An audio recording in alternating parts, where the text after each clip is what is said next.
कित्याक जोड मोनाचे जावन हे तुमी आयकलां. ताचे शिश्य ताचे बरोबर आसलेले, ताणें तांकां सगळें शिकयल्लें, दाखयल्लें. आतांच ताणें मिलाग करून 5 उणे आनी 2 मासल्यो इतल्या 5,000 दादलेच आसलेले.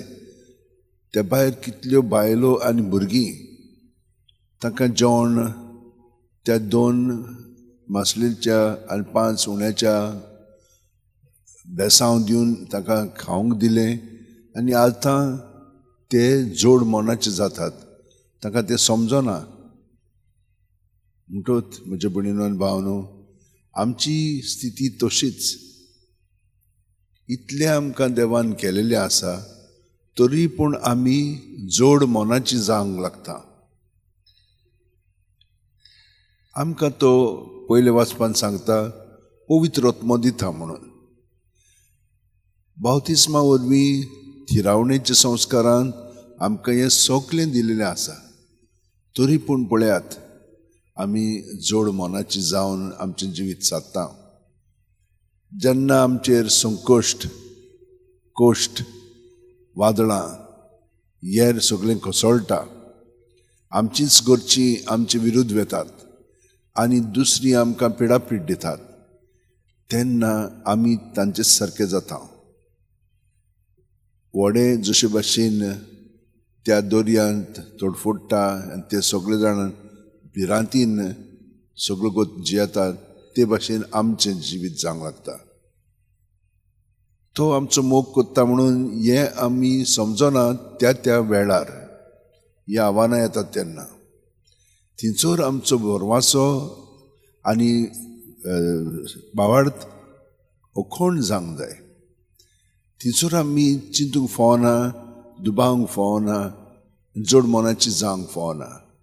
पूण विस्वासान तो आमचें सगळें तातूंतय आसा म्हणून ताका आमी दिनवासूंकूच जाय, आर्गां दिवंक जाय.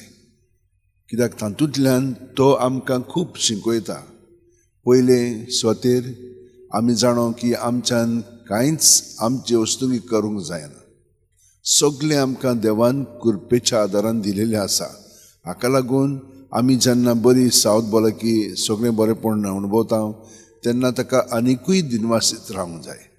पूण आयज आमकां ताणें दाखयलां, असले स्थितीनूय आमी ताका दिनवासूंक जाय. कित्याक तो रोखडोच आमचेशी येवन ताच्या मोगान तो आमकां तातूंतली भायर काडटा आनी गोठाय दिता. पूण प्रत्येक असले ज्यो संदी आमकां मेळटात, तातूंतल्यान आमची वाड जावंक लागता. आमचें जिवीत मागीर अशे भाशेन घडोवन येता की दुसऱ्यांक आमी समजून घेता. पूण घेता काय?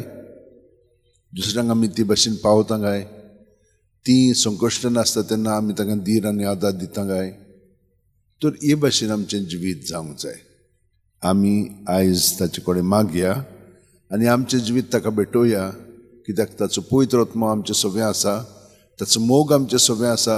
आनी हाका लागून आमी न्हय, ताच्या मोगान आमी एकामेकाचो मोग करूंक जाय. सगळीं जाणां हात जोडया, उठयेन धरया, दोळे बंद करया. प्रत्येक सुस्कारांत तो आमचे कुडींत मनांत आत्म्यान भरोन येता. इतलो लागशिल्लो समोर तो आमचें सगळें जोडून आसा. तर आमी ताचें सगळें जोडया. सुस्कार भायर सोडटना सगळें आमचे भितर आहा तितलें ताका गोपून दिवया, ताका समोर पुया. आनी हे परी तो तें घेवन आमकां नितळ निर्मळ करून आमचें जिवीत ताच्या बरेपणान दुसऱ्या सुस्कारान पोत्तून भरून काडटा.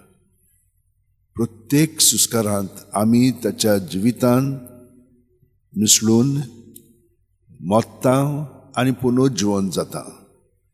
ताच्या पास्काच्या गुठांत आमी प्रत्येक सुस्कारांत वांटो घेता आनी अदीक आनी अदीक जेजू सारकीं आमी जावंक लागता.